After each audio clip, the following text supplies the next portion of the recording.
Okay, so I see that I'm not the only one trying to get out of cleaning for Pesach tonight.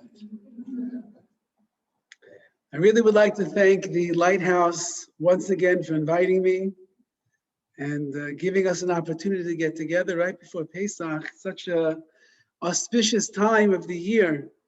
And there really is a lot that will take place in the up and coming week, but we have to prepare ourselves. As everybody knows, the Gemara tells us that Shloshim Yom Kaidem Achag, 30 days before a festival, you have to start preparing for the festival. You have 7 days left. Next week at this time, you'll be sitting by your Seder table. Whether you're ready or not, it's going to be there.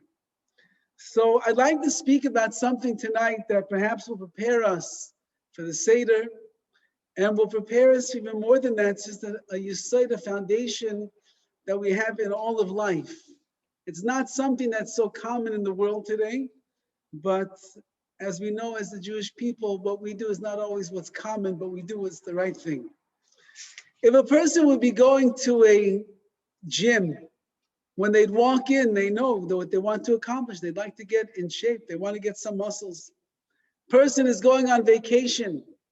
So when they go on vacation, they want to be relaxed. They come back. They would like to be more relaxed when they come back than they were before they left. If a person goes, they spend thousands of dollars, they travel to the other end of the world, and they end up coming back more stressed out than they were before. Something was wrong with that vacation. Maybe they went with their family or something. That's the problem. If a person goes to the beach, they want to get tan. If a person goes to a restaurant and they heard that the best thing on the menu is a 64-ounce steak, so they want to walk out of there satisfied. We're coming to the Yom Tov right now of Pesach. And when we come and we sit down by the Seder, so there has to be something that a person wants to accomplish when they come to that Seder.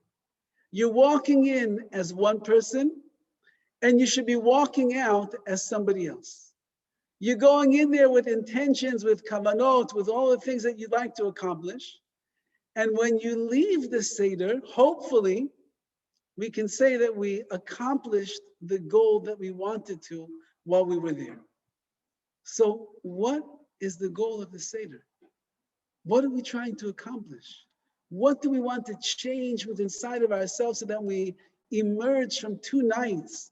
You know, people think that in America, it's like a burden because we have 2 nights of the Seder. If we all lived in Eretz Yisrael, we only have 1 night. The truth of the matter is I found many times over the years that sometimes the first night doesn't go the way that you want it to.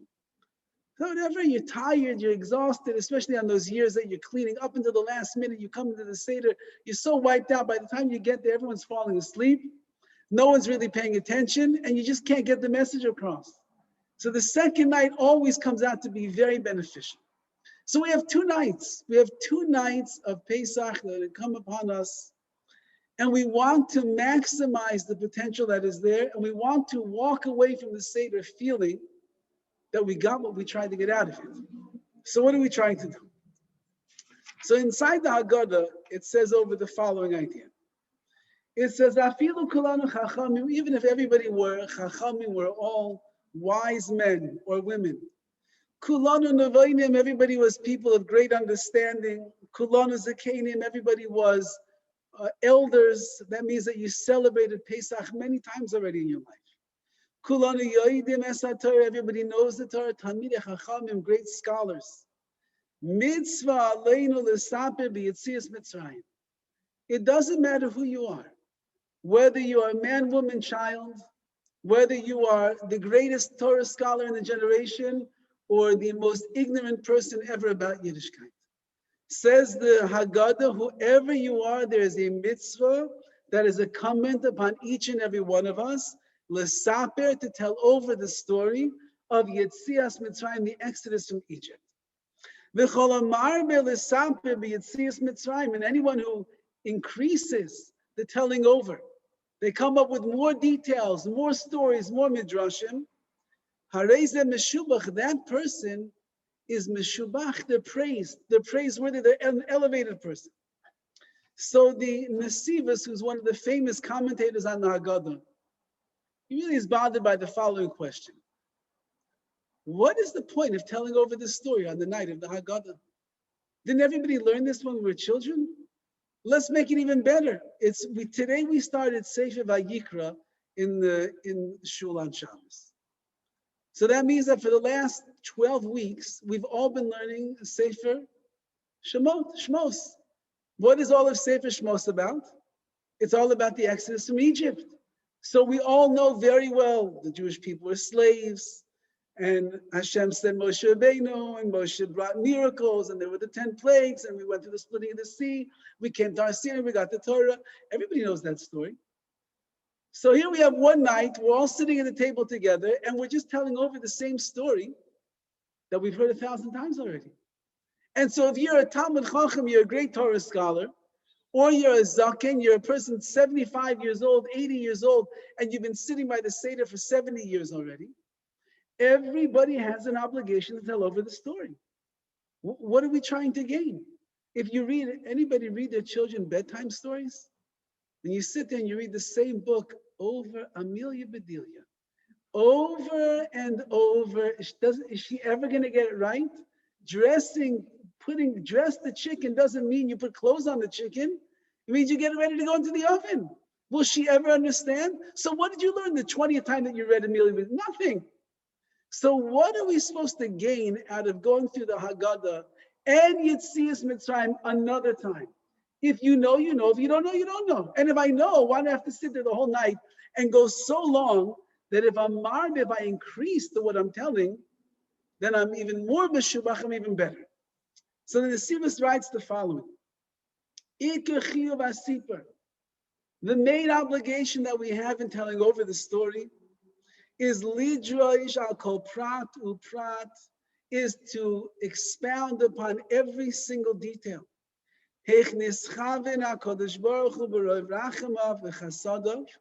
How Hashem in His great mercy and His kindness, He had an intention in every single detail of the entire Exodus, for our benefit, forever. What HaKadosh Baruch Hu did in Mitzrayim, when He rescued the Jewish people, He wasn't only doing it for that generation. It's true they were the slaves, and it's true they were the ones that were suffering, and they were the ones that sunk into the 49th level of impurity. It's all true. But when HaKadosh Baruch Hu rescued us from Mitzrayim, He had a global picture in mind. And that was, He wanted that for all generations, the Jewish people are going to benefit from the Exodus, the Yitzir from Mitzrayim.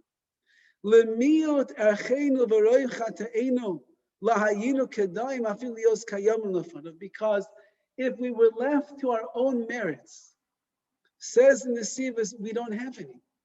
We're not so valuable. I know it's pretty valuable to come to a shir on a Saturday night, on the Motzei Shabbat, when you could be home cleaning for Pesach. That's really chashuv. No one's laughing. They don't think it's funny. But we don't have such great merits. We're not big tzaddikim. We're not big tzidkaniyos. You're not a big tzaddikis. Maybe you daven every day and you work very hard on yourself. But we're not holding like a Sari Menu. Maybe Sarah had merits, but what do we have? And we do sin, says in the Siva. So we don't really have a merit on our own to be standing where we are. However, so therefore, what do we have to realize? Look at what HaKadosh Baruch Hu did. He made miracles in Mitzrayim for who? Not just for the Jews that were there. He made the miracles for us. So that in the merit of the Exodus from Egypt, we would be able to sit here tonight and be able to learn Torah together. And so he says, therefore, every person has to look very carefully at all of the stories, all the details, and understand in the deepest way possible how HaKadosh Baruch Hu did, why He did, when He did, the details that were there. And then he writes, the more that a person does that, if you recognize the good that Hashem has done, nakir b'toiva, you'll have what's called hakarat hatov, hakaras hatov. You'll recognize the good. The good that He did then was good for us as well. We should be able to live. Well, there's a Messiah, and that's what it says. Anyone who says over more of the story, they are praiseworthy. He's saying over an amazing idea. And as we sit down to the Seder, we have to realize the story of the Haggadah is not an ancient story that took place thousands of years ago. It's not the story of a nation that was slaves and they were about to fall off the face of the earth. The Haggadah says, if Hashem would have left us there for one more second, then we and our children and our grandchildren and all of us that are sitting here, we'd still be slaves to Paro. Says the Nesivos, it's not just a story of our nation. It's our story. That means that everything that Hashem did, all the miracles, all the wonders, all the signs, all the chesed, all the mercy, it's all for your benefit. And that's why you're here today. And that's why your grandparents were most of nefesh, they did what they had to do, and that's why your parents did what they had to do, and that's why you are going to do what you have to do to be a part in the link of this chain of Klal Yisrael. And the more that a person will examine on the night of the Seder, and the more that they will look and they will come to be makir taif, to recognize the good that HaKadosh Baruch Hu does for us. It's not just what he did for them, but what he does for us. Then by the time that the Seder is over and you have spoken till 1 o'clock, 2 o'clock, 3 o'clock, 4 o'clock in the morning, or maybe like the great rabbi stayed up the whole night talking about the story of Yetzias Mitzrayim, so then you will emerge from the Seder as someone who appreciates the good that Hashem does, and you will have what is called gratitude. And a Jew is supposed to be a person of tremendous gratitude. What's the name of Jew in Hebrew? Yehudi. What does Yehudi mean? It means someone Todah, Todah Hashem. It means I'm someone who gives thanks to Hashem for everything. One of the great commentators that we have of the recent generation was a man by the name of Rav Shlomo Brevtazatza. He was a very big Talmid Chacham. He was a big tzaddik, and he wrote a beautiful sefer on the Exodus from Egypt. And in this sefer, he writes that the cornerstone of our faith, of who we are, and you can't even start if you don't, is that Shlomo Melech, King Solomon, says in Shir HaShirim, Hashmi'eni es koilech. He says, I would love to hear your voice. I want to hear your voice calling out to me. Says Reb Revta, what voice does he want to hear? Want to hear you sing? Want to hear you talk? What does he want to hear? He wants to hear the way that you're going to tell over the story of Yetzias Mitzrayim.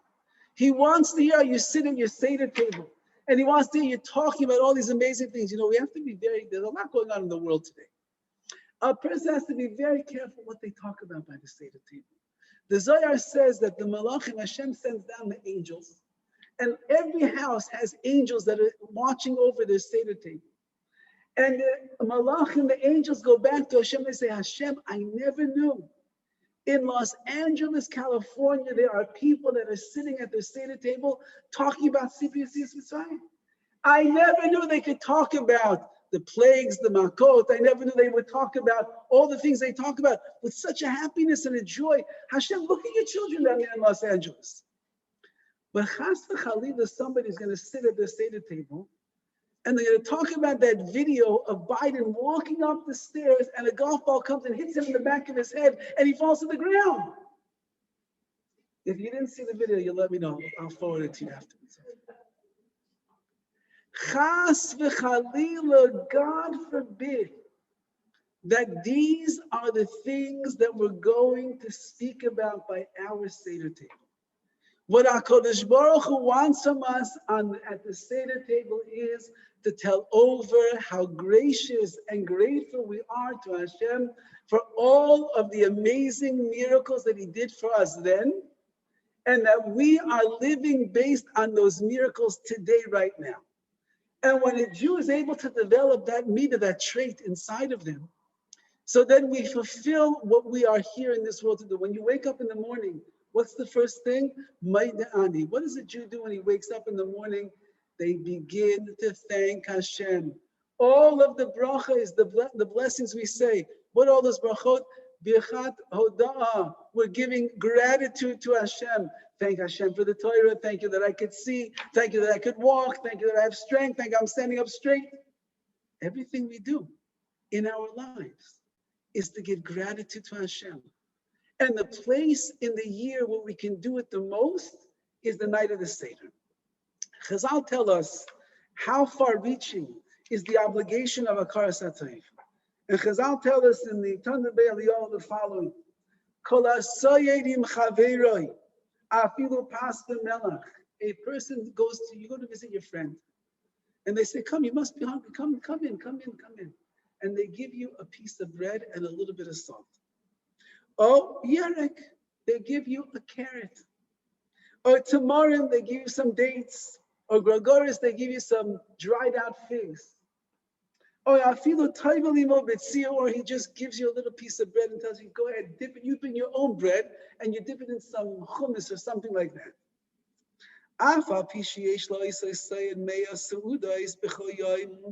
Even though normally I have 100 meals throughout the day, and they might be big meals like a big 40-ounce steak, and I enjoy it. And this guy, what's he giving me? He's giving me a carrot.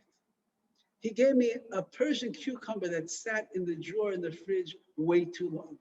You know how those look. Nobody wants to eat that. And I walk into his house and he says, listen, I don't have much to give you, but I've got this shriveled up cucumber over here. Says Chazal, afilu hachi. Even if that's all that the person offers you, you have an obligation to say thank you very much for that most delicious cucumber that you have offered me. Thank you for the glass of water. Thank you for the piece of bread. Thank you for giving me a chair to sit in. Say Chazal further. If somebody opens the door for you, everybody came up in the elevator just now. So imagine one of the girls held the door open so that you could get inside. Big deal. She's in the elevator anyway. She sees you coming, so she just puts her arm out in there and it holds it up. Say Chazal, nafshoy chayev lai. Your nefesh, your soul, is now obligated to that person. What did they held the door open? What's the big deal? They pressed up on the thing. She's the one who pressed the button. Everybody else is too afraid because of COVID. Nobody wants to press the buttons. She's daring. She pressed the button. Chayev nafshay. You're obligated to that person right now to thank them and to express your gratitude. Thank you for holding open the door. Say Chazal, how far-reaching is the mitzvah or is the midah over here of Hakarat HaTov to give gratitude? So much so that the smallest little thing that a person does cannot go unnoticed. You have to recognize it and you have to give back the thanks that they deserve. One of the great sages who lived, he died, I think already could be almost 20 years since he passed away, was Rav Shach. Shach Zatzal, according to most calculations, lived to the age of 112 years old. One of the oldest Jews that we had in a very long time. And anybody who saw pictures when he got into his 90s and 100s, he already was hunched over and he was very physically weak, but his mind worked, I think they say, up until the very, very end. So Rav Shach once found out that Rebbetzin Bela Cook, who was the Rebbetzin in Tiberia, passed away. Her husband, Reb Rafal, passed away, I think, in 1971. And she passed away in 1994, 23 years later. And when Rav Shach heard that she had passed away, he told his people that were closest to him, his children and the others, that he needs to go be Menachem Aval, he needs to go and pay a Shiva call to the family. So they told him, Rebbe, Tver is 3 hours away. It's going to be 3 hours there, 3 hours back. You're not such a young man. It's going to be very hard on you. You don't have to go. He said, no. I need to go to be Menachem Aval to pay a Shiva call. So they called the family of Rebbetzin Cook, and they said that Rav Shach is planning a visit to you while you're sitting Shiva, and it's a very long journey. They said, no, of course not. Please tell Rav Shach we don't want him to come. So they came to Rav Shach and they said, listen, the family doesn't matter what the family wants. I need to go. So they put him in the back seat of the most comfortable car that they could find. He traveled 3 hours there. He gets to the apartment building where the children are sitting Shiva, and the children wanted to come down and greet Rav Shach. He says, no, I'm coming to them. And he schlepped up the stairs. It took him 15 minutes, one step at a time, just to be able to get there. Finally, he comes into the room, sits down in the chair, catches his breath and gets his energy back. And then he looks at all of the children that are sitting in mourning and he says, you're probably wondering why I felt necessary to come here today. So he said, my Rebbe was the Brisker Rav. When the Brisker Rav came from Europe to Eretz Yisrael, his wife had passed away shortly before they left Europe. So when he moved to the land of Israel, he was responsible as a father, as a mother taking care of the children, and he was trying to build his yeshiva at the same time. It was not easy at all. Suddenly, one of his sons took very ill and was quite sick. And the Brisker Rav was a day and night taking care of this child, trying to nurse him back to health. And after several months, finally, he was Baruch Hashem getting better. So one of the students of the Brisker Rav said, listen, here in Yerushalayim, the air is not good, it's too noisy, the quality is not great. We should send him to Tiberia. In Tiberia, it's down by the sea. The air quality is so wonderful, it'll be peaceful, relaxing for him, and he'll get recuperated over there. The Brisker Rav said, that's a wonderful idea. Where should we send him? Who are we going to send him to? He said, listen, Rabbi Cook and his wife are tremendous Balei Chesed. I'm sure that if we send a message and we ask them, they'll probably be happy to take your son. And sure enough, it was. They called the Rebbetzin and she said, please send your son down here. We'll be happy to take care of him as long as he needs. And so the son of the Brisker Rav went all the way to the area and he was being well taken care of for months until he was healthy enough to come home. When the boy returned home, the Brisker Rav wrote a letter to Rav and Rebbetzin Cook. And in that letter, he said the following, I can never thank you enough for watching over my son, for rehabilitating him, for healing him while he was there. I can never thank you enough. And I want you to know something. From the moment that my son got sick, I was not able to learn an ounce of Torah. Even when I was learning, I was so distracted and preoccupied, I could not focus. From the day that you offered to take my son into your house, I was able to go back to the yeshiva, go back to the Beit Midrash. I was able to go and keep teaching my students. And he said, I want you to know that you have a chelik, you have a portion in my Torah. Thank you for all that you have done. So the children are listening to Rav Shach tell over the story. And they're spellbound. They never heard this story before. But everybody's wondering, okay, very nice, but what does that have to do with Rav Shach? So Rav Shach looks at the children and he said, I was learning by the Brisker Rav in yeshiva during those times. And if the Brisker Rav says that your parents had a chelik, a portion in his Torah, then I'm also a beneficiary of the chesed that your mother and your father did. And they also have a chelik, a portion in my Torah. And for that, I'm obligated to come and express my gratitude to you and to your mother for what she did for me. We're not talking about the mother did direct chesed. Maybe he didn't see the mother. But because his Rebbe benefited and he benefited from his Rebbe, that's how much the obligation of Hakarat HaTov, of giving thanks to somebody else is. They hold the door open for you, you have to say thank you. They give you a carrot, you have to say thank you. The nature of a Jew is we must express in the best possible way the gratitude that we have towards others. So our Rebbe says, how do we do this on the night of the Seder? How does a person sit there and express all of the all of the thanks and that we have to Hashem? He says, I'll tell you a mashal, a parable. He said, imagine it's after World War II. And there's one Jew, that's one of the Jews that survived the war. He went through the concentration camps. He lost his mother, he lost his father, he lost his whole family, and he's now in the DP camps. He's emaciated, he is sickly, he has no strength, he has psychological damage after everything he went through. And there's an uncle in America that finds out that there's one remaining relative after the war.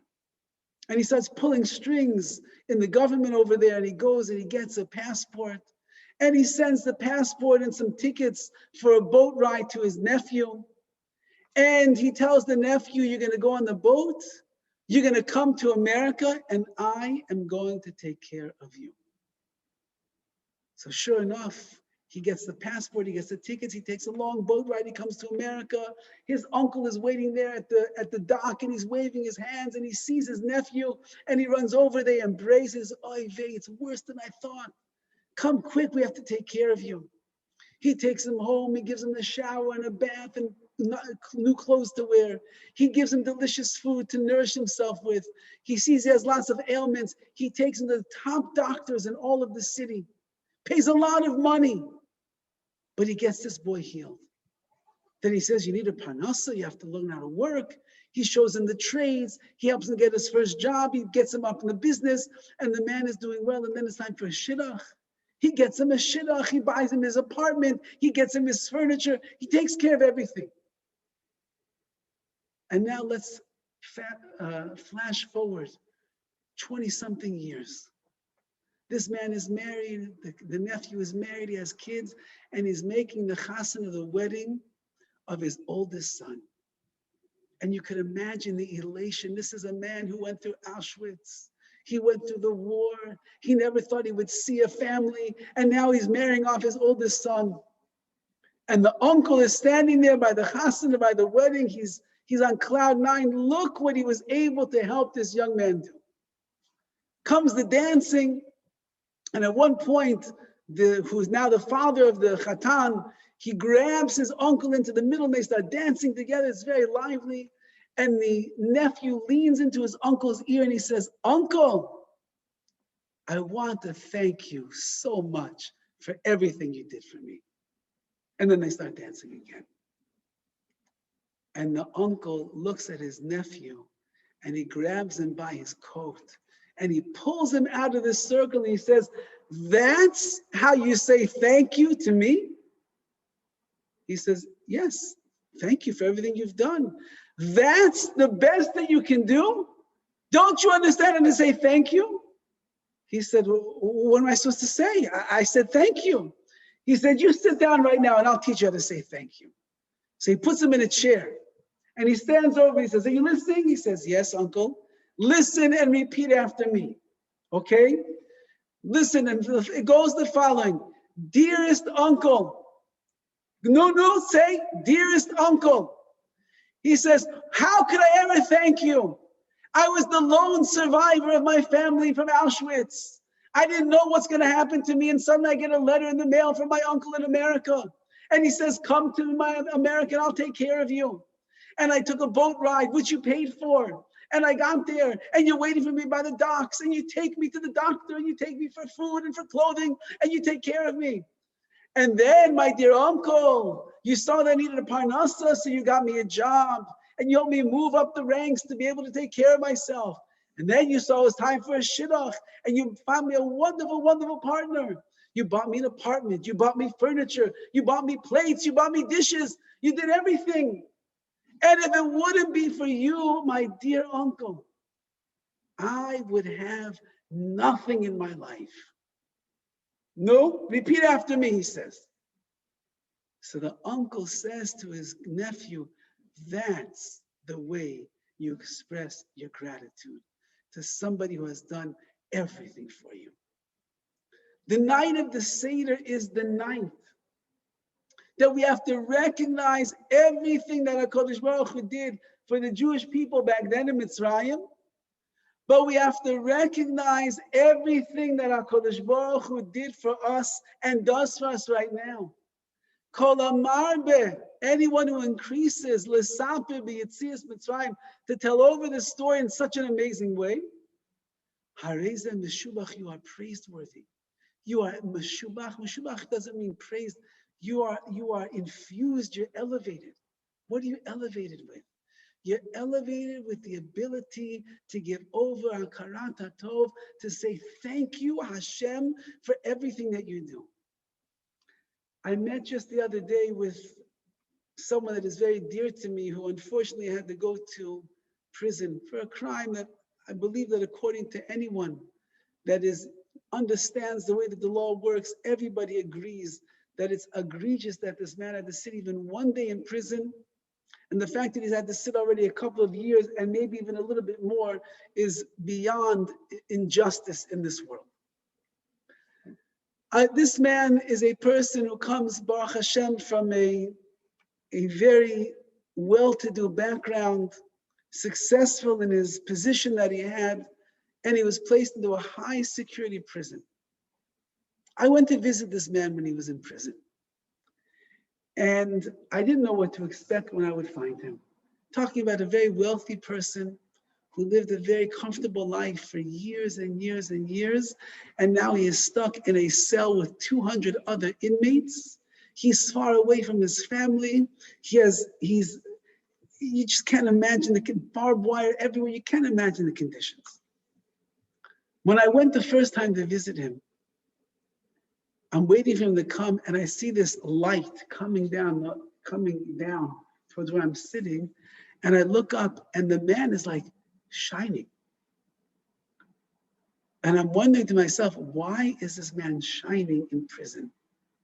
He should be broken, he should be depressed, he should be down on life. He should be angry at all the people that threw him into prison with great injustice. Why is this man shining like a light? And he's peaceful and he's calm and he's smiling, and we embrace and we start talking. And as we're going through the conversation, it becomes very obvious what is going on over here. He tells me the following.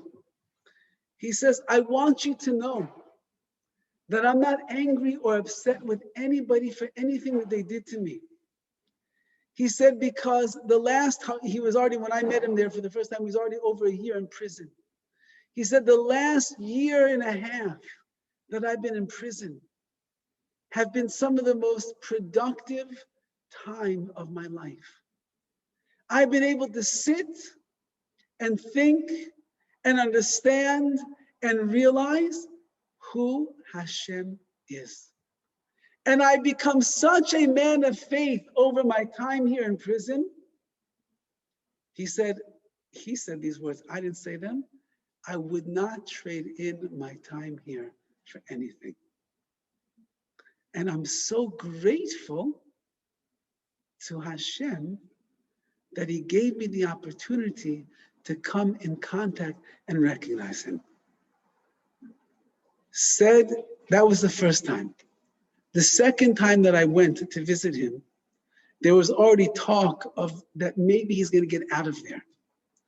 And he was very excited, of course. And he said to me, the only thing that I'm going to regret is that I don't have more time to develop this very special relationship that I have with Hashem. COVID breaks out. Everybody in the prison gets COVID. And so what did they do? They sent everybody home. They sent everybody home. Miracle. They sent everybody home. He comes home, he's under surveillance, lock and key, can't go any places, being watched.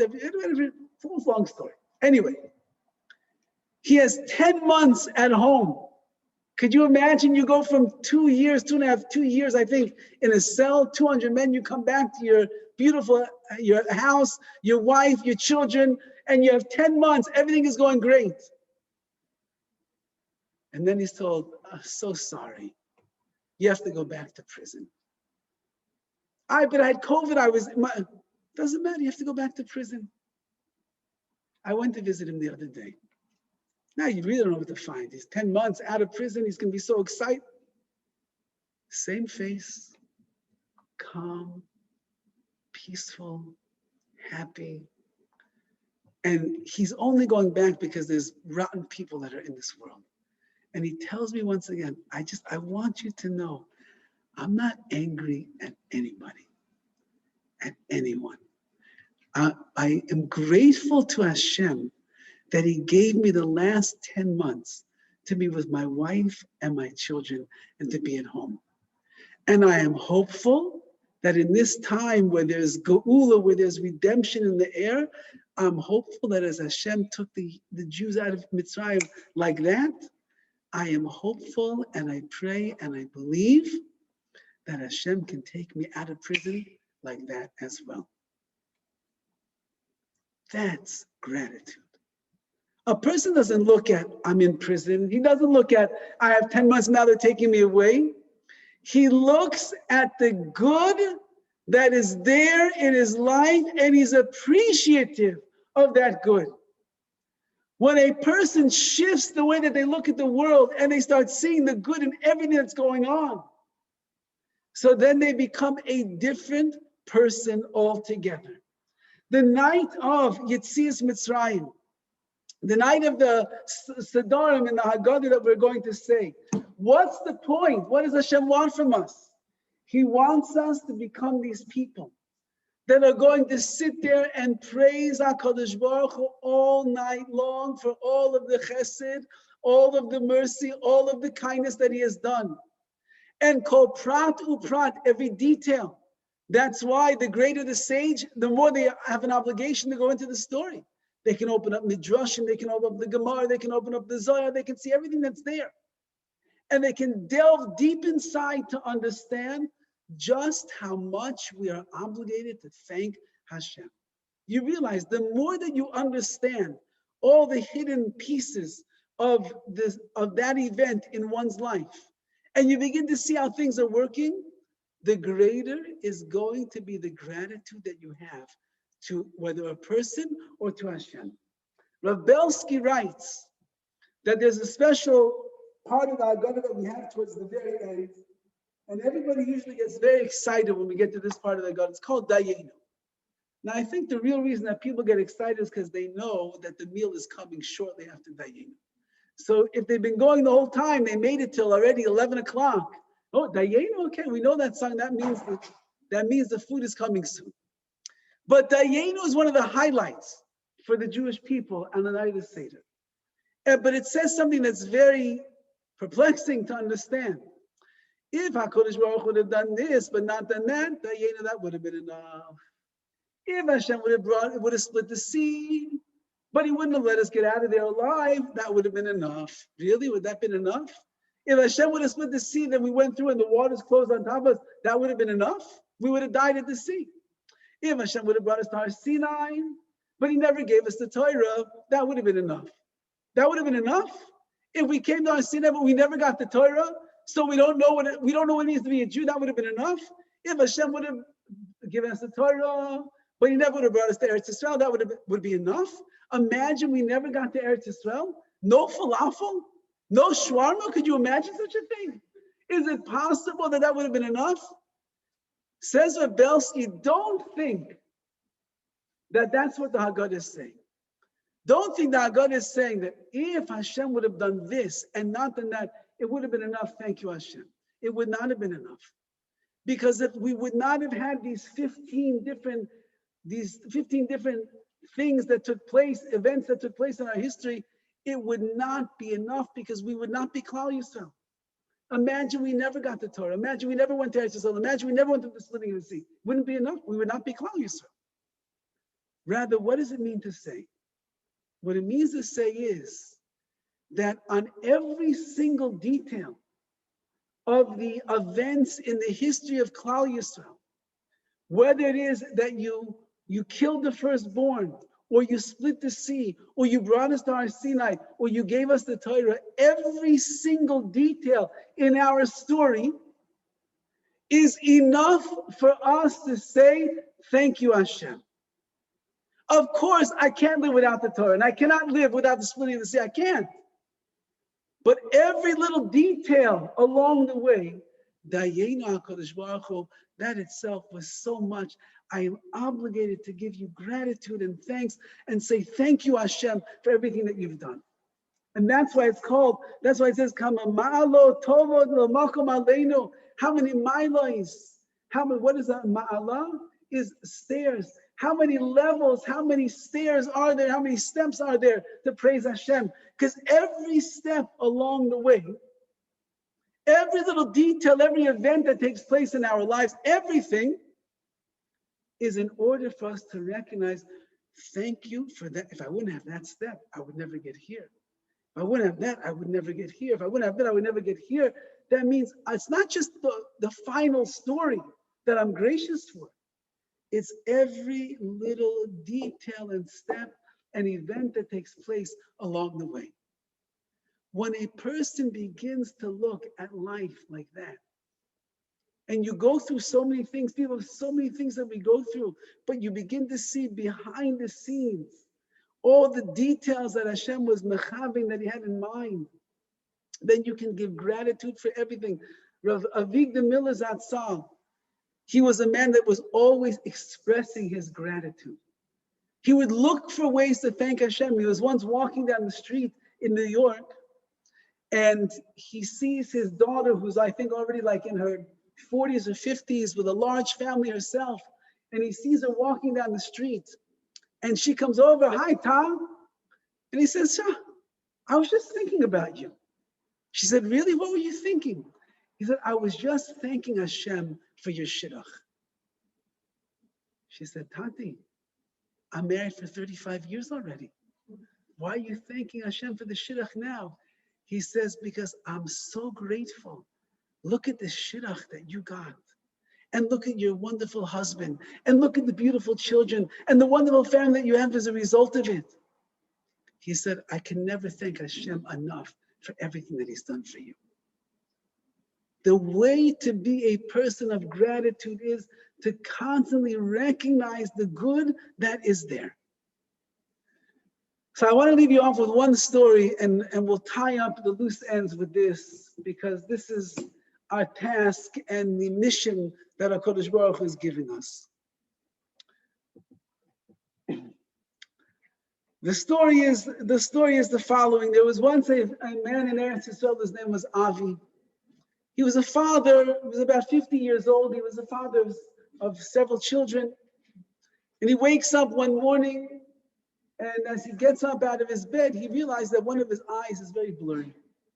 So he figures, he slept all night. He has mucus or sleep in his eye. He'll go to the bathroom. He'll wash out with water, and he'll be able to see. He'll be fine. He goes and he washes out his eye with the water, and lo and behold, he sees that everything is still very blurry out of that eye. He gets nervous, something must be wrong, and he runs to the emergency room. The ophthalmologist who is on call that day begins examining him, and he goes through some testing and everything, and he calls some other doctors to confer with them, and he comes back and he says, I'm very sorry to tell you, this is a rare thing. You have a parasite that got into your eye, and it's causing terrible damage right now. And if you don't get surgery immediately, so this parasite can end up taking away your vision altogether in one eye. And the concern is that if we don't get it under control, it could actually go to the other eye as well. You might, chas v'shalom, become blind. So he said, but there's only one doctor in the world that knows how to do the surgery that you need. And he's in a place in America called Boston, Massachusetts. So Avi said, I don't care if he's on the moon, I'm going to him immediately. And he makes his reservations, and he gets on the first flight that he can, and he goes to this doctor in Boston, Massachusetts. And the doctor begins running exams and tests on him. And unfortunately, the worst fears were confirmed. His vision in the one eye was almost nothing at that point, almost blind. And the parasite had traveled into the other eye and was taking away his vision there as well. The doctor said, there's a surgery that you need to have. But I need to warn you in advance. It is not a very common surgery. It's risky and it's dangerous and it's called high risk. And before you agree to the surgery, you're going to have to sign papers and basically sign your life away. And I cannot be responsible for it. And you need to decide if you want to do it or not. I'll give you a few hours to make up your mind. If I do it and we're successful, there's a chance that you'll see. If you don't do it, I can't promise you anything. You might go blind. So Avi walks out of this doctor's office in a daze. He can't believe it's a matter of life and death. Either you do the surgery, it's dangerous, but you'll see, or you don't do the surgery, you become blind. And he's walking around the street and somehow he stumbles into a shul, into a synagogue. And he walks into the synagogue and he walks over to the Aron Kodesh and he buries his face in the paroches, in the curtains. And he begins crying his eyes out. And he says, Ribbono shel Olam, Master of the universe, I'm so embarrassed to be standing in front of you. I'm actually ashamed to be here. I'm embarrassed because I just realized that for the last 50 years of my life, I had no gratitude to you at all that you gave me eyes to be able to see. And I'm so ashamed of myself that I went through every day of my life and I never said, thank you, Hashem, that I have eyes that I can see. And he begins crying uncontrollable tears. And he starts saying to Hashem, and thank you, Hashem. Thank you for my wife, and thank you for my children. He goes through every part of his life and every part of his body. Thank you for my fingers and for my nose that I can breathe, my ears that I can hear. Thank you. And for 3 hours, he's standing there buried in the paroches, crying his eyes out. And he thanks HaKadosh Baruch Hu for every detail of his entire life. At the end of 3 hours, he feels such a sense of relief. He bore out his soul to Hashem. And he decides, I'm going to go and have the surgery, and HaKadosh Baruch Hu is going to take care of me. And so he goes, thank you, Hashem, for the distracting noise in the back of this room. And he goes back to the doctor, and he says, see, it stopped. You just thank Hashem and it stops. And he goes back to the doctor and he says to the doctor, give me the surgery. I want to be able to see. And so the doctor says, okay, before we do the surgery, we have to run the final exam over here and the test. Just make sure we know exactly what we're doing. And the doctor begins examining his eyes. And he's looking and he's looking and he's looking. And he says, what just happened in the last 3 hours? And Avi says, what? He says, what just happened in the last 3 hours? He says, what? He says, your eyes have stabilized. The parasite is disappearing. What just happened over here? And he says, what do you mean? He says, I don't have to do the surgery to you anymore. Your eyesight is coming back and we're going to save your other eye. He said, I still have to do a procedure, yes, but it's minimal compared to what I was going to do before. And of course, Avi goes through the procedure and he rests up and he heals up over there for a few weeks in America. And he goes back to Eretz Yisrael with eyes that see just as well as they did before. A miracle, mamash, a miracle. If you thank the Ribbono shel Olam for everything that you have, HaKadosh Baruch Hu will take care of you. He goes back to Eretz Yisrael and he's so overwhelmed with Hashem's mercy. He sponsors Kiddush in Shul that week. And at the Kiddush, he gets up and he gives a whole drasha and he tells over the whole story. And he tells everybody what he did, how he cried in those curtains on the Aron Kodesh for 3 hours. And he thanked HaKadosh Baruch Hu for everything that he has. And he said HaKadosh Baruch Hu made a miracle and now he's able to see. But the story is not over. A few weeks later, he gets a phone call. And the man says, Avi, you don't know me, but I know you. I was visiting shul that week from out of town when you made your kiddush and you told over the amazing story about your eyes and about how you thanked Hashem and HaKadosh Baruch Hu made a miracle for you. I began thinking to myself, I have two daughters that are older. One is 32 and one is 28, and they're not getting shidduchim. They're not married. And he said, you know how much negativity comes up in shidduchim? You tell us this shadchan doesn't know what she's doing, and this boy, he doesn't know what he's doing, and this one and that one, and there's so much negativity that's revolving around these shidduchim right now. So I came home after that Shabbos, and I took my daughters to the side and I said, I want you to make a list of everything in your life that you are thankful to Hashem for. And after you make the list, you're going to stand in front of our family and you're going to read it out in front of all of us, everything that you are gracious to Hashem that He does for you in your life. And he says, my daughters went and they both wrote long lists. And they stood up in front of the family, and one by one they said, thank you Hashem for my family, and thank you Hashem for my health. And they went through everything. He said, Avi, a week and a half ago, my daughter who's 32 years old, she became a kala. And tonight, my daughter who's 28, she just became a kala. Thank you for sharing your story, and thank you for letting us realize there's so much to thank Hashem for. They say over, I believe it's a little Hasidish, what they say, that if a person will recognize all of the good that HaKadosh Baruch Hu does for them, the more that you will learn how to thank Hashem for the good that you have in your life, the more good HaKadosh Baruch Hu is going to give you in your life to thank Him for. You understand what this means? If we learn how to thank Hashem, you say, oh, look, there's someone down there that knows what it means to be a Jew.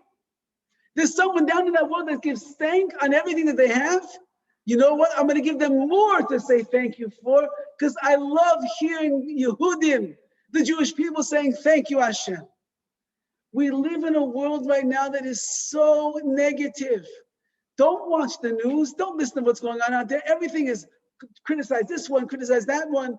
You go to different places and you hear the frumest of all people putting people down, being cynical, saying negative things. HaKadosh Baruch Hu says that's not the way of Klal Yisrael. The way of Klal Yisrael is to be positive. And the way that we are positive is to see the good in this world. There's so much good that a person could see if only they're going to look. And when you look and you see, start saying, thank you, Hashem. Whatever you're going through that's difficult and tough in your life cannot be as bad as the Jews that they were in Mitzrayim. Cannot be as bad. 49 levels of tulip, Peter Robinson's pretty bad. Yeah, but it's not 49 levels. They were one more second, they would have been gone forever. And HaKadosh Baruch Hu made a miracle that took us out. You're as bad as slavery for 210 years? You're as bad as watching, God forbid, they watched Paro take their children and stuff them into the walls of the pyramids because they ran out of bricks? Paro had saras, he had leprosy. So he said, oh, I need Jewish blood to make myself better. They shechted the little children and he was bathing them. It was worse than that.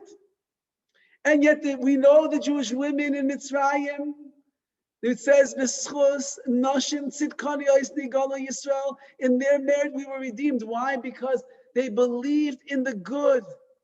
And they told their husbands, we're going to have more children. We're going to build Klal Yisrael because Hashem does not want us to give up.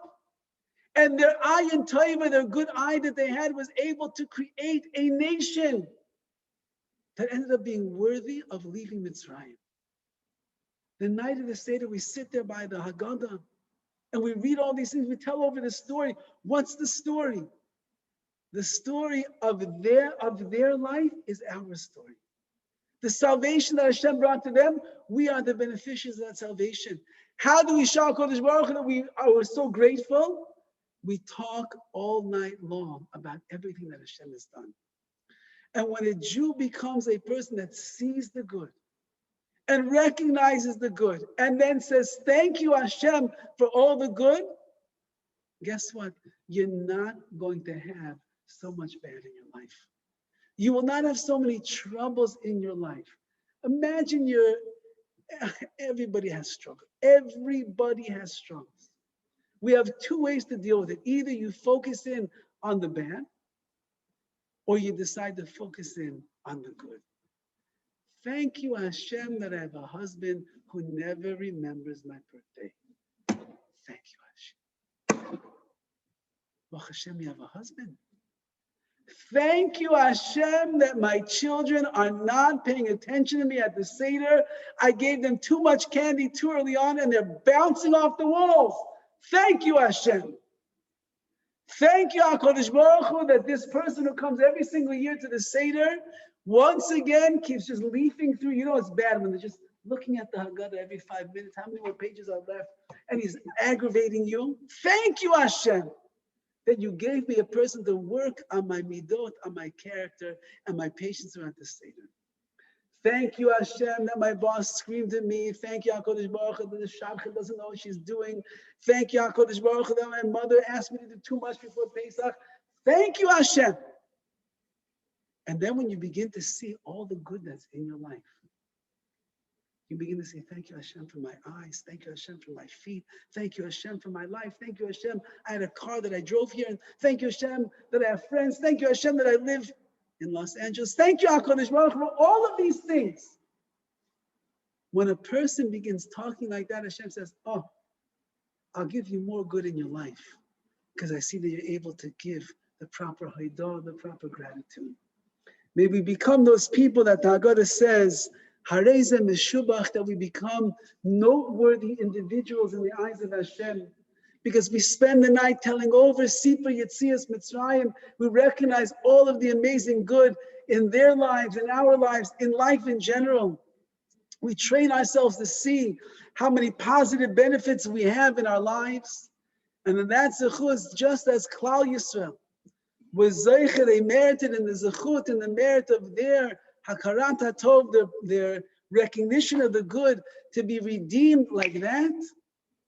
May Hashem redeem us on this Pesach as well, so that by Sunday morning you're not lying in your bed and thinking about what a beautiful Seder it was, but rather we're standing in the Beis Hamikdash, in the Beit Hamikdash Shlishi, and we're giving the ultimate gratitude to Hashem. Thank you, Hashem, for bringing Mashiach Tzidkenu b'imheira u'b'yameinu.